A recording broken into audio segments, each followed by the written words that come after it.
जैसा कि हमने पिछले एपिसोड में देखा, चैनफी सियांची को पकड़कर आउटर डिसेबल के प्लेस के गेट के अंदर लेके जाने वाला होता है। अब आगे देखते हैं। उसके बाद टर्टल सीड चैनफी को अंदर फेंक देती है और सियांची को बचा लेती है और चैनफी उस मास्टर को समझाने की कोशिश करता है, लेकिन उसकी एक नहीं सुनता और उसे साथ ले जाता है। जिसके बाद सियामी सियांचू से उसका नाम पूछती है और अपना नाम सियांचू बताता है और वो लड़की वहाँ से चली जाती है। जिसके बाद वहाँ झेंग का भाई आता है और उन्हें बताता है अब हमारे पास 2000 स्पिरिट स्टोन है। फॉरेस्ट ऑफ किचन के लिए झेंग कहता है कुछ खरीदना चाहिए। उसके बाद स्काई से एक आवाज आती है और झेंग सियांचू को स्काई में खींच लेती है और वो फ्रेग्रेंट ग्राउंड पीक पहुंच जाते हैं, जहां कुंग हाउ उन्हें कहता है आउटर डिसेबल में सिलेक्ट होने के बाद तुम वहां नहीं गए। सियांचू कहता है शायद अब कोई गलतफहमी हो रही है, जिस पर kung how outer disable sect में उन्हें फेंक देता है। उसके बाद वहाँ जुनफू नाम का एक आदमी आता है जो कि आउटर डिसेबल में ही रहता है, जहाँ ये जगह फ्रेग्रेंट क्लाउड पीक की जगह से अलग है और कहता है कल्टीवेशन करने के लिए बहुत अच्छी है। पीक मास्टर कुंग हाउ ने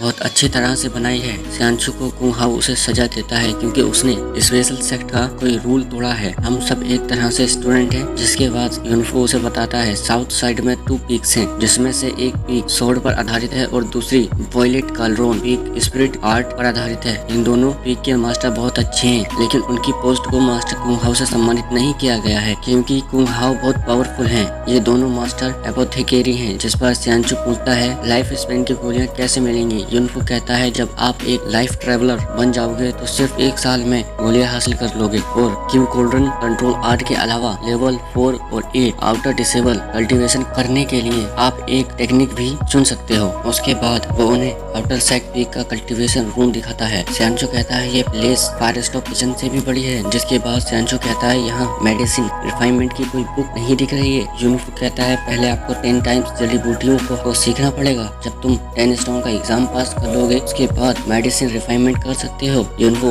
उसे कुछ बुक्स देता है पढ़ने के लिए। सियांचू पूछता है इस अलमारी के ऊपर क्या रखा है। युनफू कहता है कुछ पुराने वेपन्स रखे हैं। जब सियांचू ऊपर चढ़ता है तब उसे कुछ बुक बिखरी हुई दिखाई देती हैं और कहता है इन बुक्स को कहाँ रखा गया होगा। उन दोनों को वहाँ एक आदमी मिलता है जिसका नाम यांग होता है और वो बहरा होता है। एक स्टूडेंट उससे बुक्स के बारे में पूछता है तो वो नहीं बता पाता। सियांचू वहाँ उस बुक्स को बता देता है। जैसे जैसे बुक्स का पता बताता है वो सब उसे थैंक यू कहते हैं और कहते हैं इस एल्डर को कोई बुक नहीं पता। जिसके बाद सियांचू अनडाइंग लाइफ फॉरएवर टेक्निक की बुक लेकर उस एल्डर के पास जाता है। वो उस एल्डर से स्टैंप लगवाकर उस बुक को ले जाता है और उस बुक को पढ़ लेता है और कहता है जल्द ही मैं इस टेक्निक में कामयाब हो जाऊंगा। जिस पर चैनफी वहाँ पहुँच जाता है और सियांचू को मारने के लिए उसके पीछे भागने लगता है और भागते हुए सियांचू माउंटेन के अंदर चला जाता है और उस माउंटेन का नाम एग्जाम माउंटेन होता है और वो माउंटेन सियांचू के अंदर जाते ही चमकने लगता है और वो